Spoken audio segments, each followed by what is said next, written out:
Hello everybody, welcome to my YouTube channel. Perkenalkan, nama saya Putu Suksina Dewandari, NIM 106200035. Pada kesempatan kali ini, saya akan bercerita mengenai DNA repair dan rekombinasi homolog. Let's go!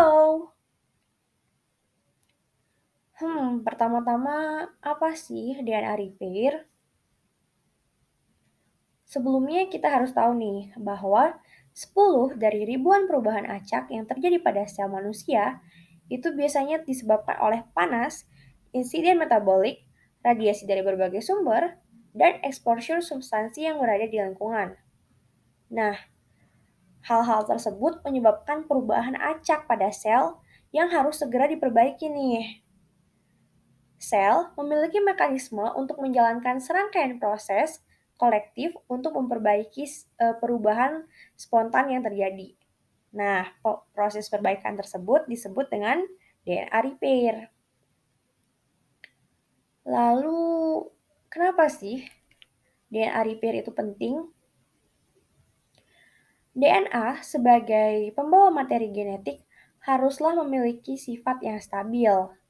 Tapi kenyataannya, DNA adalah molekul organik kompleks yang sangat rentan, bahkan pada kondisi normal.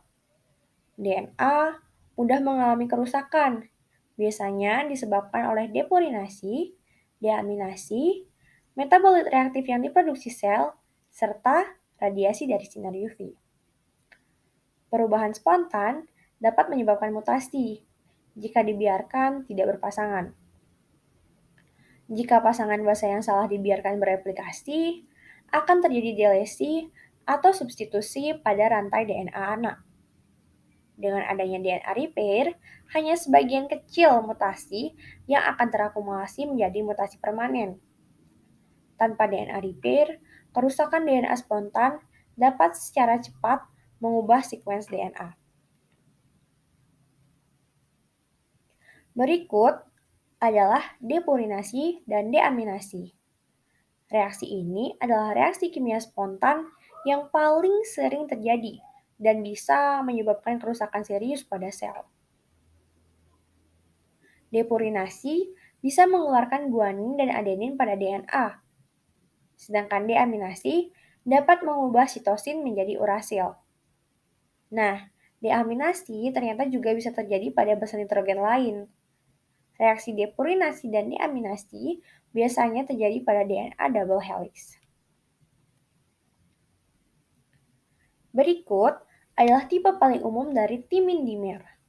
Tipe kerusakan ini biasanya terjadi pada DNA dari sel yang terekspos radiasi sinar UV. Dimer yang sama akan terbentuk dari dua pirimidin bertetangga pada DNA. Ternyata, kerusakan DNA jika dibiarkan dapat mengakibatkan berbagai sindrom. Berikut adalah contoh beberapa sindrom yang diturunkan karena ada kerusakan pada DNA repair. Contohnya, kerusakan pada ligase 1 dapat menyebabkan sindrom 46BR patient yang berakibat pada hipersensitivitas pada agen perusak DNA sehingga menyebabkan instabilitas genom.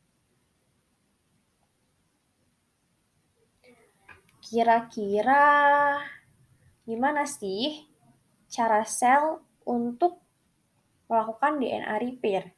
Ada beberapa macam ya. Ternyata terdapat dua jalur berbeda untuk menghilangkan kerusakan dari DNA. Jalur pertama disebut dengan base excision repair. Jalur ini mengikut kesertakan enzim yang disebut dengan DNA glikosilase yang dapat mengenali tipe spesifik dari basa yang diubah pada DNA dan mengkatalisis penghilangan hidrolitiknya. Terdapat setidaknya 6 tipe enzim jenis ini, termasuk enzim yang menghilangkan deaminasi C, deaminasi A, tipe berbeda dari basa teralkilasi atau teroksidasi, basa dengan cincin terbuka, basa dengan karbon-karbon berikatan ganda yang secara insidental terkonversi menjadi sebuah karbon berikatan satu. Lalu, bagaimana mendeteksi basa yang bisa diubah pada double helix? Langkah kuncinya dengan menggunakan enzim mediated flipping out basa yang diubah dari double helix sehingga memungkinkan DNA glikosilase untuk menyelidiki semua wajah dari basa yang rusak.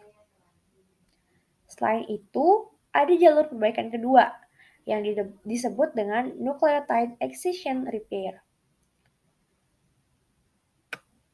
Jalur ini merupakan mekanisme perbaikan yang bisa memperbaiki kerusakan yang disebabkan oleh perubahan yang besar pada struktur DNA double helix. Perbaikan DNA seringkali dipasangkan dengan transkripsi untuk memastikan bahwa DNA terpenting bagi sel telah diperbaiki secara efisien. Untuk mendeteksi kerusakan pada basa DNA, dapat digunakan struktur kimia DNA.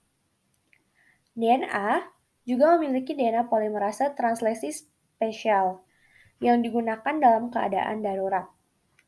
Pada DNA repair, untai-gantai yang rusak dengan efisien diperbaiki. DNA segera memperbaiki kerusakan karena jika tidak diperbaiki dapat memperlambat progres dari sickle cell. Selain itu, pada video ini akan dibahas pula mengenai rekombinasi homolog. Rekombinasi homolog adalah serangkaian reaksi untuk memperbaiki DNA. Fitur kunci dari rekombinasi homolog adalah pertukaran rantai DNA antara pasangan homolog duplex DNA sequence.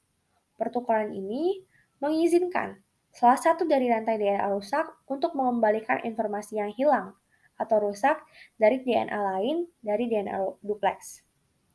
Rekomendasi DNA ini memerankan peran khusus dalam organisme yang bereproduksi secara seksual. Selama proses meiosis, gamet, sperma dan telur diproduksi untuk mengkatalisasi pertukaran dari potongan-potongan informasi genetik antara kromosom ibu dan ayah yang sesuai atau homolog untuk membuat kombinasi baru dari urutan DNA dalam kromosom yang diteruskan ke anak. Sekian video kali ini. Terima kasih untuk yang sudah mendengarkan. Semoga video ini bisa bermanfaat. Sampai jumpa di lain waktu. Bye-bye.